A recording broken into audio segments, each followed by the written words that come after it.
Welcome everyone to Building the Sales Machine. This is an event focused on the best and brightest sales leaders in New York, which all of you represent. In case it wasn't clear on your way in, we're in the beautiful offices of Home Team. Quick round of applause for them. Thank you guys for hosting us.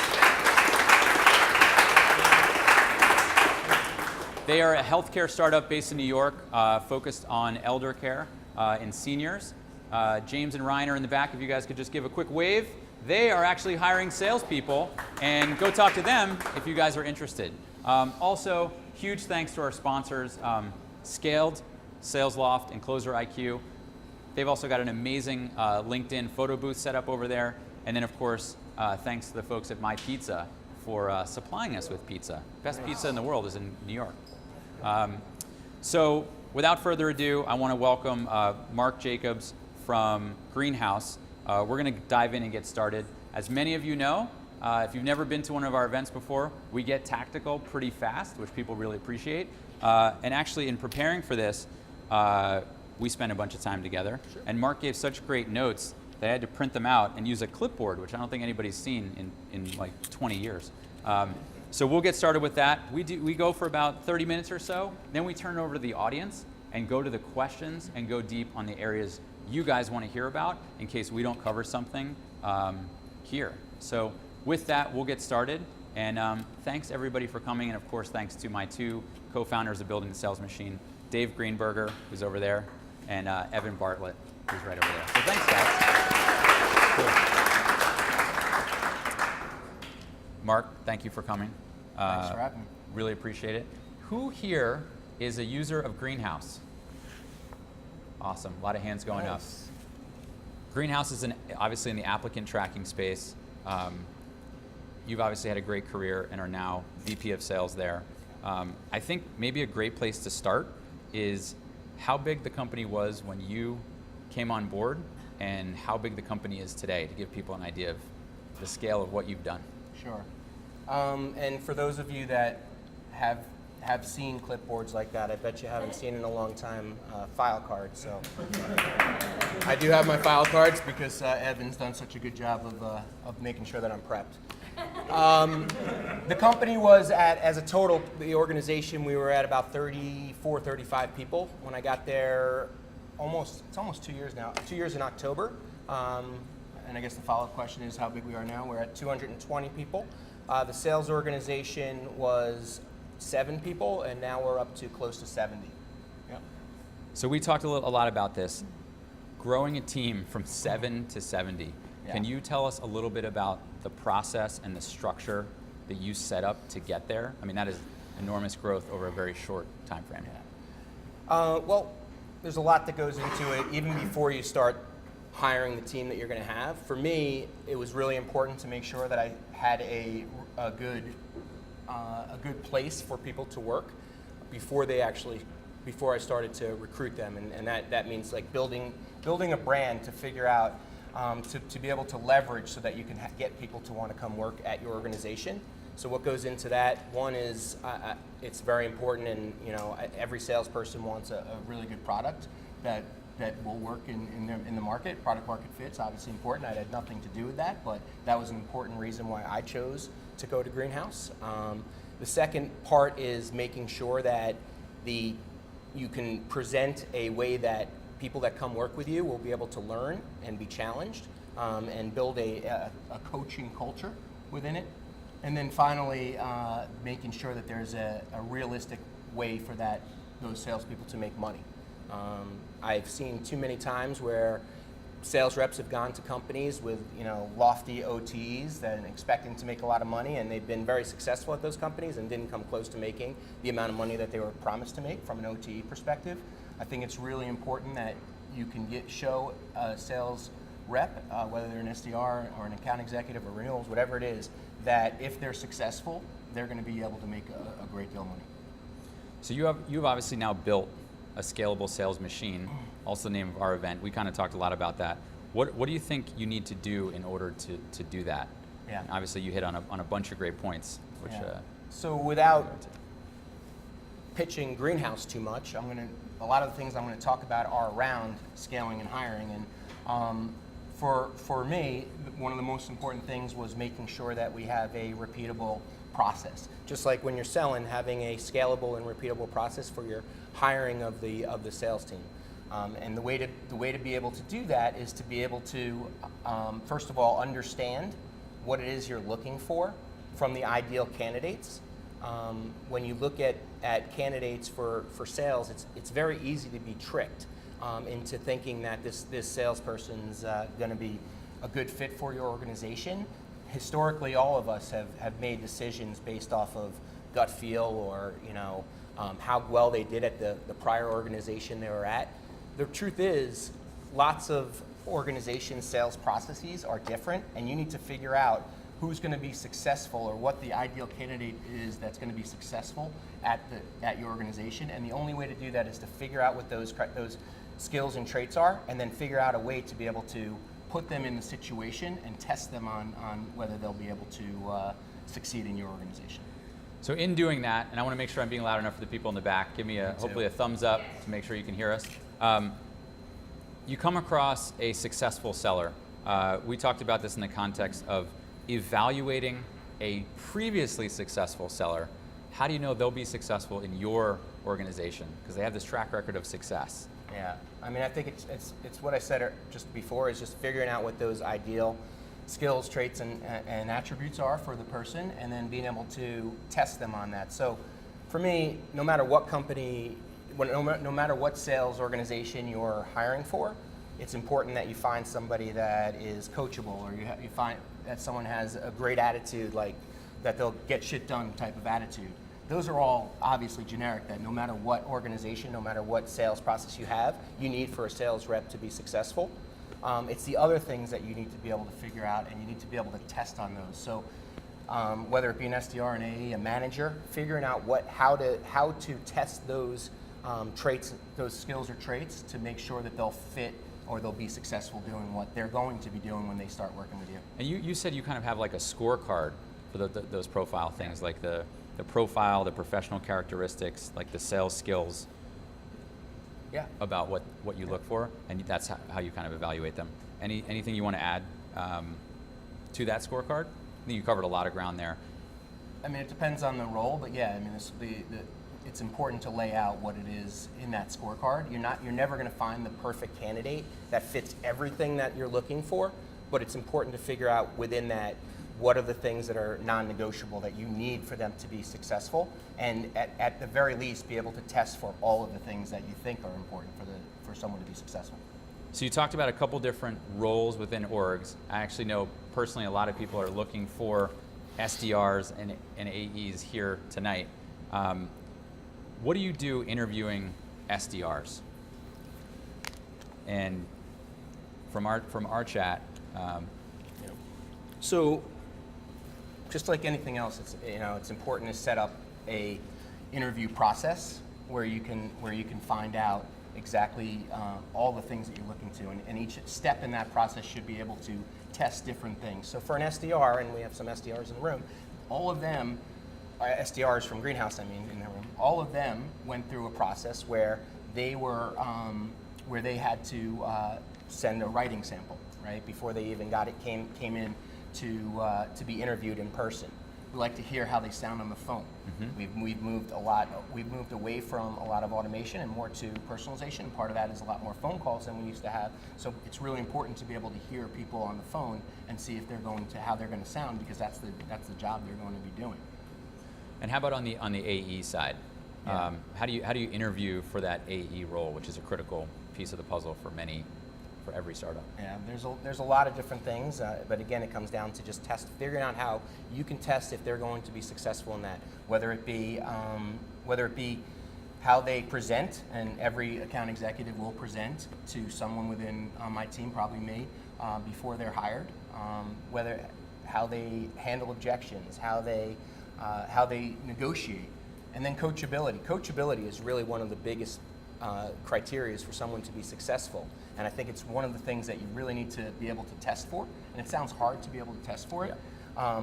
The way that I do it is that I'll have, while they're presenting, I'll stop the presentation, and give some feedback and see how they react. And I've actually had a situation, or multiple, but one in particular, where I stopped the presentation. The person seemed like a perfect fit, and I gave some feedback. I didn't even think it was that big of a deal, the feedback I gave, but the reaction was so strong and so defensive that that in itself told me there's no way that I can have someone in the organization that's going to be able to not take feedback like that. It's a great way to suss out that kind of talent. Yeah.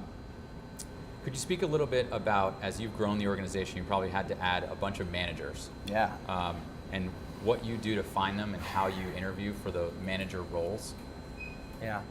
So everyone's heard the saying, and I think it's really true, that people generally don't leave companies, they leave their managers. So I think interviewing for the manager is more important than any of the other roles we just talked about in terms of the success of your organization. Some of the things that I will look at from a manager perspective is their ability to coach. Because if someone's going to leave a company because their manager's not providing them enough coaching, enough support and making them better and helping them to move forward within their career, that's something I need to know, and I need to be able to test for it. Myself, I mean, when I first became a manager for the first time, I was promoted from an individual contributor. One thing I failed, and I learned from it was when I'm coaching, it's not like different people need to be coached different ways, and I caught myself trying to create a bunch of mini-me's, like having them do exactly what I was doing that was making me successful, and that doesn't work. So it's really important to be able to figure out a way or give a case study to managers that you're interviewing to see how they will react to different situations, different types of people that will be working on the team with them, and different personality traits. How would they coach this type of situation? How do you think about promotions? And obviously growing the team, you talked a lot about promoting from within versus growing from outside. Yeah. How do you think about that, and how does that affect the organization you've built? Well, I think with millennials, you have to figure it out. You have to be able to have some type of a plan for how you're going to show them that they have a place to be able to grow and be able to be successful. The great thing about entry-level positions is that you have these people that are just sponges, and they can be molded the way that you want them to, right? And then you have the problem with that is that they don't have a lot of, because they're entry level, they don't have a lot of perspective or context of what's good and what's not good, right? And so it's really important that you can make sure you have something for them to challenge them before they get so frustrated that they want to go look for something else when they're not actually ready for a different position. So we created career ladders, particularly on the SDR team. We have, well, first, the end result, we have a small market account executive position that is purely built as a landing spot for SDRs. We don't hire that from outside, we never have. The in-between of when someone starts and when they get to that is where it's important to have a really good career ladder, and we've iterated on that a little bit over the last 6 months, because it became the promotions slow down, because as you're growing bigger, you have less opportunities for promotions, and it takes a little bit longer. So we needed to have more challenges as people are still within the SDR team to keep them motivated to stay as SDRs for longer. We have 3 different levels. Each level will help will change a little bit of the challenge that they have. It certainly will be more money, and then the last step is getting them more prepared or ready for whatever that next step is that they want to do, whether they want to get into management, whether they want to become an account executive, go into renewals, or even a different spot within the organization. I mean, from a promotions perspective, we've had 10 SDRs become account executives. We've had 6 or 7 become managers, at least that become team leads. We had recently a renewal rep was promoted from the SDR team. So we're doing everything we can to consistently give opportunities for the SDRs to grow and have a place to land.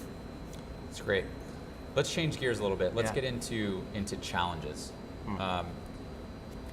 what are the biggest challenges that you have faced, either what you're doing now or throughout your career? Well, there's a lot. Some of the challenges, I'll just keep recent challenges. It's easier to articulate and talk about. One of the biggest challenges that, well, I'll give you two right now. One was the difference in how you manage change as you're growing. As a small sales organization, it was really easy to try different things, to roll out changes, to be able to iterate and say, let's see if this is going to work, and just tell the team to try it and get feedback and then change off of it. When you get to be a larger team, it's that much harder. You can't just say, okay, go try this and hope everybody accepts that and doesn't get frustrated. The importance of being able to get feedback from everybody before you roll something out. The ability to be able to take the time to train people really well before they do it, because otherwise it's just going to be a failure and a shit show. And that's what happened to us when we rolled out tiered product and tiered support about 3 or 4 months ago. We thought we could do it the way that we've always done it. Here's the idea. Let's go try it. Let's see what happens. And it was a mess. But we learned from it, and that's change management. And the second thing we learned a lot from a challenge that we're still facing was we made a big transition, as I mentioned earlier, from a lot of automation and somewhat spamming from an SDR perspective to a lot more personalization.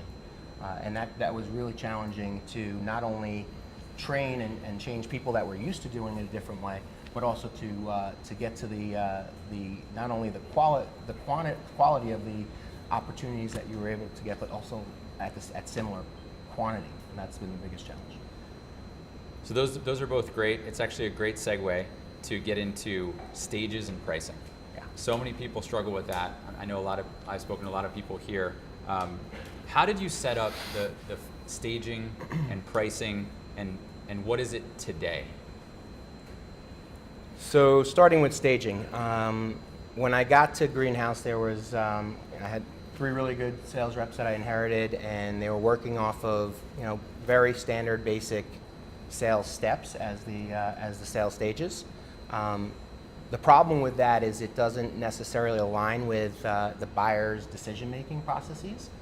So it became really important to define and figure out what the buyer's buying processes were, and then align that with the steps and stages. The other thing that was important about that is to have a strict exit criteria, so that in order to go from one stage to the next, there had to be specific exit criteria that took place, and that's generally from something that you found out from the buyer. If it's moving from closing to buying process, you had to have a verbal, right? And that's aligned. And what that does is it gives you a lot more consistency. You know that the accounts that are in different stages, at least from the view of the account executive, or hopefully from their director as well, have been through all the things that you are required for that exit. That's great. And then you asked the pricing. Pricing. Yeah. Okay, and then pricing. When I first got to Greenhouse, and even up to recently, even up to about 4 months ago, we only had one real product, and everybody that bought that product had received the same services. So it was pretty easy to come up with a pricing model that would work for our customers and work for us. And that pricing model for us was based off the size of the company. So the larger the company got, the more that they had to spend, based off of employee size. As they grew, obviously it wasn't like if you went from 100 to 200, it was double. It was more like as they grew, it was less per employee. One thing I would say about pricing and where we've been really good at is in terms of discounting. We have a very strict policy of not discounting, except for 2 specific situations. One is based off of the length of the contract. Obviously, the longer you commit to, we'll discount you for that. And then the other thing was if they pay, how much more they pay upfront as opposed to over time. So a 3-year contract that is paid upfront gets a better discount than a 3-year contract that's paid annually. The difference now is though we have 3 different products, we have a lot of different services, so it becomes a lot more complex in terms of figuring out the proper pricing, and we're still working through it. That's great. How do you structure comp to drive revenue? So you have 3 product lines, you've now scaled the sales team, and in thinking about that, obviously that's a major driver, but it's something we spent some time talking about. So. Yeah, I mean, everyone knows that salespeople are driven by, by comp, and it's important to figure out what it is that you're trying to accomplish. Are you looking for a lot of transactions? Are you looking for bigger deals? Are you looking for longer term contracts? For me, when I got there, I knew that we were, a B2B company that was trying to move up a little bit in terms of go up in terms of size of companies. Going my account executives off of on a monthly basis wasn't going to be the appropriate way to do it. It wasn't fair in terms of sales cycle. So we put together a plan that was aligned with having a quarterly goal for each of the account executives, and every accelerator was based off of that quarterly goal as opposed to monthly.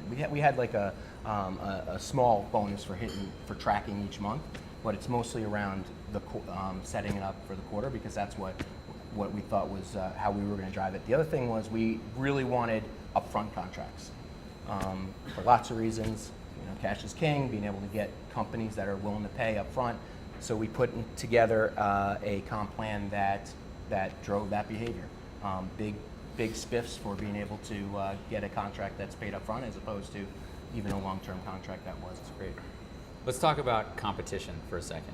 There's always different companies cropping up, big, large, some small, medium size. I've talked to a lot of people here who struggle with how to deal with competition and their sales team and the FUD that goes along with it.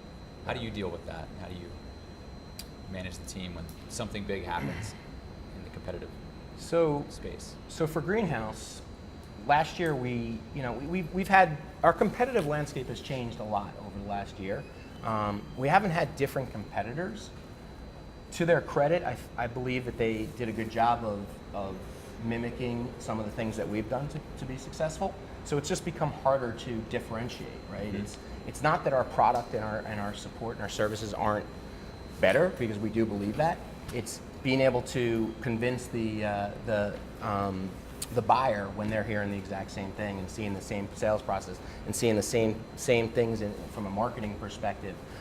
So we do not badmouth any of our competitors, and that's the challenge. It's if you're getting badmouth or there's a lot of FUD that's out there, it's being able to prepare your sales reps to be able to answer or be able to predict that that's going to be coming, to be able to get ahead of it by talking about the things that our solution and our services provide, that we know that the competitor is going to go out there and say that it's not providing, or it doesn't have this, or it doesn't have that. So that's the trick, and it's all about making sure that you have a really good understanding of what the competitors are saying, so that you can prepare and prepare your sales reps for that. That's great.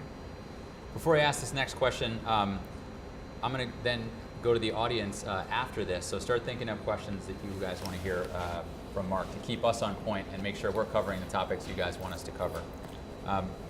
So when you want to go up market, do you retrain or do you rehire? I think you do. Our philosophy right now has been to retrain. It's not that different depending on how much you're going up market. The changes aren't that dramatic. When you jump into the enterprise, the enterprise meaning like the Fortune 500, it becomes significantly different. When I first got to Greenhouse, I hired a number of account executives that were senior type of account executives that had a lot of experience at the higher level.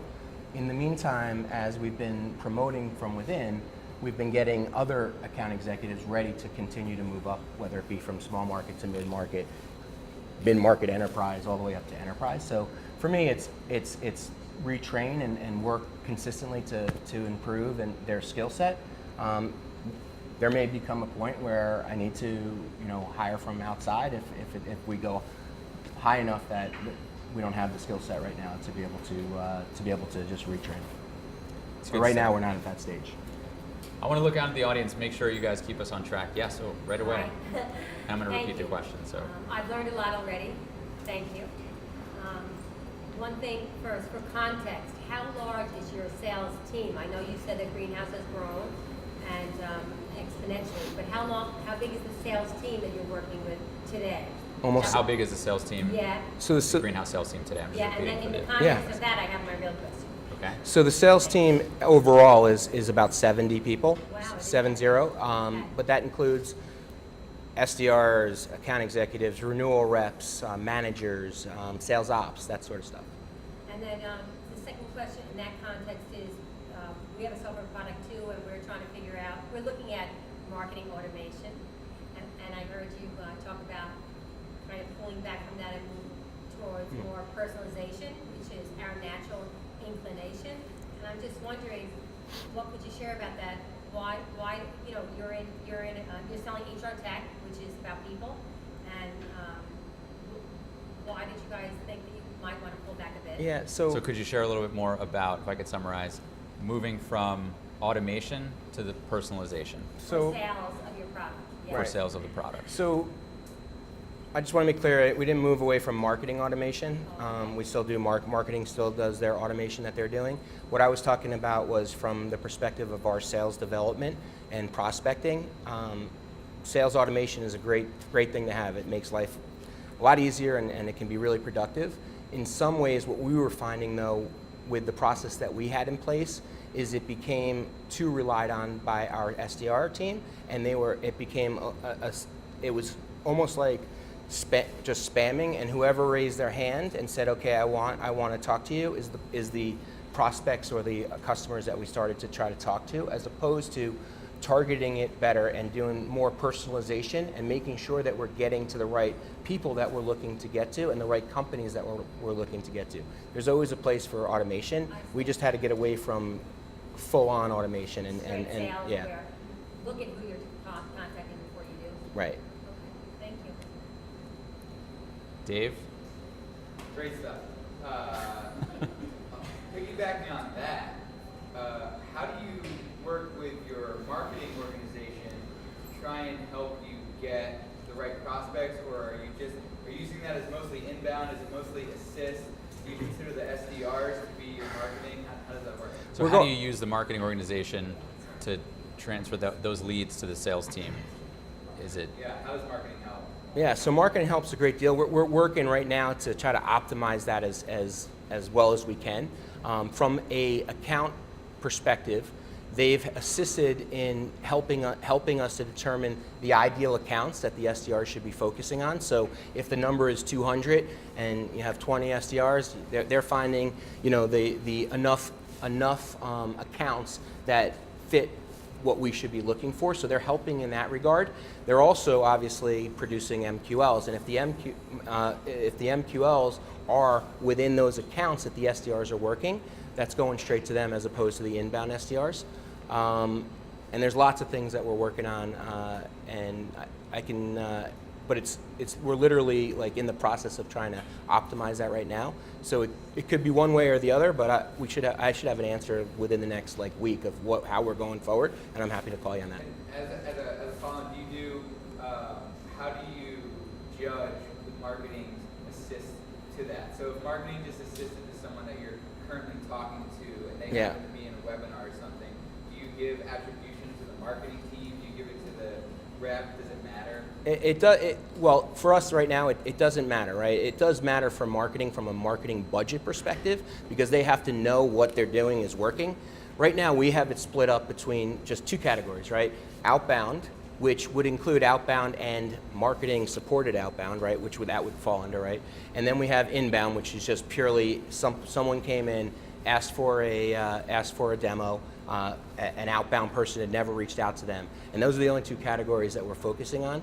How to determine how much of an influence marketing had, that's a pretty big challenge. But for me, I don't really care. It doesn't matter to me. From a budget perspective, it matters for marketing, so they can double down on the things that are working. So you still call it inbound. You still call it outbound, but as long as there's you can track that there was some marketing source that had something to do that was involved in it. That way you can have some attribution to it. Why don't you pick the next person? Okay. Hi, Charles. Hey, I had Charles. a question. You seem like you have a pretty big sales force, like 70 people. I was wondering between the problem of like personalizing the emails and kind of having a nice soft touch with your clients, reaching the right people, but also the issue of scale, reaching enough companies. As Yeah. a recruiting company, how do you parlay that? So, Entry-level hires. So how do you balance the Yeah, the scale of personalization and entry-level hires, like going out to a ton versus the personalization, which would be a small number? How do you balance the two? Are you talking about Plug and play. are you talking about the scaling the amount of emails that are going, or scaling the actual the new entry level SDR to get them to be Oh, no, I was productive? just wondering, it seems like opposite things because you Right. want this person who's just Yeah. new into a role to be like hit up more companies, the Yeah. right companies, but at the same time be more personalized. So I'm just wondering how you balance that. Yeah, so when he asked about the challenges before, that's one of the biggest challenges we're finding. We have, from an automation perspective, over the last 4 or 5 months, we mostly were doing it without any type of automation because we wanted to build the SDR muscle in terms of how to do a good job of personalization. But the challenge is you don't get to enough people, right? So we just recently implemented SalesLoft Cadence, which works really well with what we're trying to accomplish right now because it has the ability to be able to personalize at scale. And we would have done it a little bit earlier, but for us, it was really important for us to have bi-directional sync with Salesforce.com, and it has it now, so we've rolled it out. But the side benefit is that the SDRs we did build that SDR muscle to be able to do it even without the automation. Now the automation will just make it a lot more productive for them, make them a lot more productive. Thank you. Yeah. Can you repeat the name of that tool again? It's SalesLoft Cadence. Also a sponsor. Hey, Also a sponsor, non-plug. do you need to So have- Cadence, yeah. Do you have to have, I remember that at the, recently, do you have to have Salesforce to use that? Do you know? Okay. I didn't know, but I saw Brad, who's from SalesLoft, just shake his head yes. So you can feel free to ask him questions afterwards. All right, Brad, I'll guess. Maybe we'll go to somebody in the deep back over here. I saw some hands up. This guy? Yeah. Yeah, you talked about SDRs and setting expectations for them. Do you have a sense for when you hire an SDR, what is their lifespan look like in that first role, and how would you set expectations? So Yeah. what does the lifespan look like for an SDR, and how do you set expectations? Should you? No, Or you, should you set definitely should set the expectations. I would say one of the things that I didn't do a great job of, or my team we didn't do a great job of, was making sure to set that expectation that just because people are getting promoted so quickly right now that it's going to continue to stay that way. I think the expectation for an SDR should be that you're there for somewhere around 1.5 years doing that role, and then hopefully you can find some way to set up goals that will get them to whatever that next role is. So I feel like setting up the expectation of 1.5 years, and I'd rather under promise, over deliver than have the situation where they have an expectation of being promoted in 10 months or 11 months. And just to clarify, in that 1.5 years, in your organization, they're going from like a level 1 to maybe a level 2. No, that would be the full level 1, level 2, and level 3 would have been completed within that, and in most cases it's completed within the first year. So we sell to tech companies too, and it seems that every tech company we sell to is using Greenhouse. Okay? And if you tonight, a lot of you already behind they use Greenhouse. So I'm curious, and it's a crowded market here, in the ACS. I'm curious how you manage to get such a large market share. Because usually the product is maybe better than the other products, but did you just work harder, or did you have some specific strategy in winning all the others? So how did Greenhouse get such a large market share? How'd you do it? It was Mark. A great sales team. No, it's great. It started with a great product. I mean, we have a great product. We have customers that are huge advocates of our platform and our services. There's no way that we could be nearly as successful if we weren't able to leverage that, and that was one of the main drivers for the reason that I went and joined Greenhouse in the first place. Other than the fact that I really felt aligned with the leadership team that was there already. The other reason was just being able to see a lot of advocacy that was out there, like almost like too much advocacy that was out there for how happy people were with the product. That's would be my short answer. The long answer is I don't think we have a ton of market share. There's a ton more market share that we can have. And if you compare us to some of the smaller startups, yeah, we have great market share, but the Toleos of the world, the iSims of the world, they have more market share than we do right now. So I would say that we have a long way to go. That's great. I think we've got time for a couple more questions. A big part of our event is that Marc's going to stick around after this is done, then we're going to have another networking session. So plenty of time to speak to Marc if you don't get a question answered. Hey, what sales methodologies do you employ, and how do you get reps to actually internalize them and use them and execute? So what sales methodologies do you employ, and how do you get the salespeople to actually use them? Yeah. It's great. It's a great question. From the perspective of sales methodologies, I kind of use a hybrid, right? I mean, depending on which aspect of the sale, I'll focus on different types of methodologies. For the SDRs, we brought in John Barrows a long time ago. We did a great job of training the SDRs and getting them up and running. From a pure methodology perspective, we don't use spin selling. We use spin selling from the perspective of discovery, right? We use challenger sales for different areas within the process as well. So I don't think we definitely don't have a specific methodology, and keeping them, the one that's most important to me right now is making sure that the account executives are doing a really good job in the discovery phase to understand the business values as opposed to just leading with a lot of the features. So for me, that's the focus, and I would say I always, I learn based off of spin selling, so that's where my I generally focus on trying to help. All right, last question. This gentleman right here.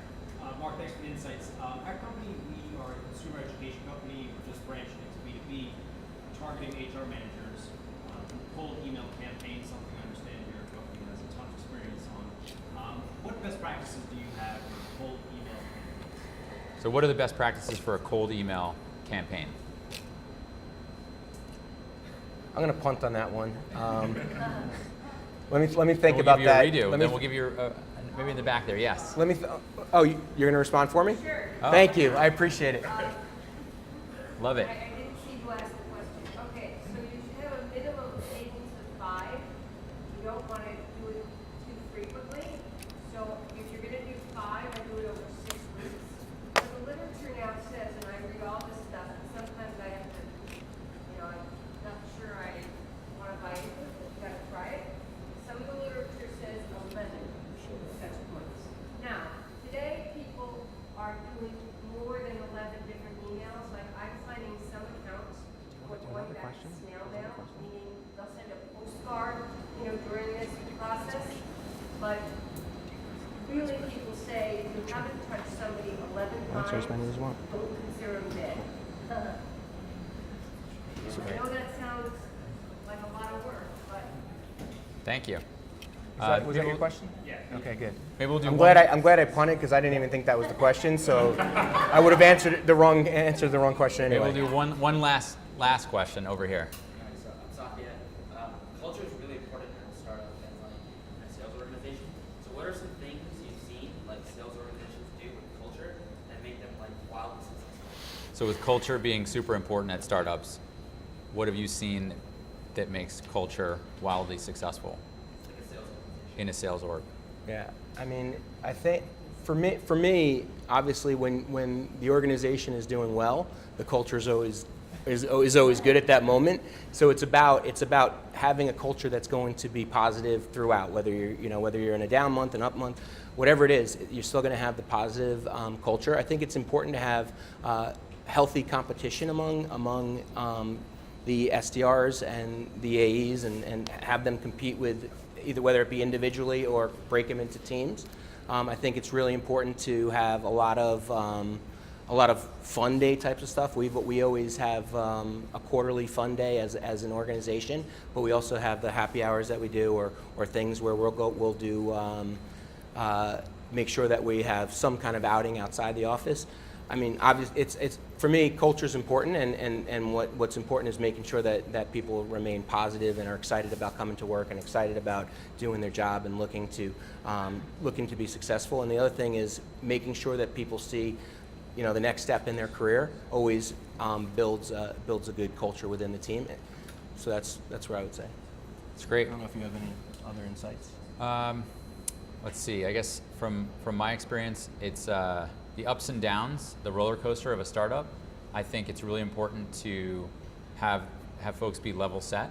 So reacting when good press comes out and reacting when bad press comes out, or when you win a sale or when you lose a sale. I think that being an even-keeled leader can be very helpful, especially as people go through those roller coaster cycles in a startup. That would be my 2 cents from what I've seen. With that, thank you, Marc, for this. This was great. This was fantastic, and thanks to all of you for coming.